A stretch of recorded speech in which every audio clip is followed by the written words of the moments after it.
నమస్కారం అండి. మాది భద్రాద్రి కొత్తగూడెం జిల్లా జురుపడి మండలం పాపకులు గ్రామం. ఫామ్‌టెక్ వారిది అగ్రి సీడ్స్ శరత్ అనే విత్తనం వేసామండి. మేము మైబాద్ నుంచి ఈ శరత్ విత్తనం అనేది తీసుకొని రావడం జరిగింది. హ్మ్. ఇది ఈడు ఈ విత్తనం వేయటం వల్ల మాకు దగ్గర దగ్గర గనుపులొచ్చేసి మంచి కాపు దిగుబడి ఎక్కువొచ్చింది. మేము ఈ అన్న చెప్పడం వల్ల ఏసినాం గానీ మాకు నమ్మకం చాలక, ఏమో అందరేస్తున్నారు చూడాలి ఇదొక్కటి జూడు అని నాకు ధైర్యం జెప్పి ఇయటం జరిగింది. ఇచ్చినందుకు నేనైతే సాటిస్ఫాక్షన్ అయ్యాను. దగ్గర దగ్గర గనుపు, కాయలు బాగా కాశాయి. తాలు సమస్య లేదు. మెయిన్ తాలు సమస్య లేదు. నల్లికి తట్టుకుంది, తెగులుకి తట్టుకుంది.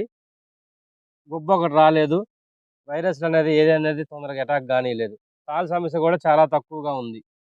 ఇంతవరకు గూడా తాలు సమస్య అనేది లేదు. దగ్గర దగ్గర గనుపులు, చిల్ల గూడా దగ్గరగుంది. హైటు 5 అడుగులు ఫీట్ వచ్చింది వాటికి.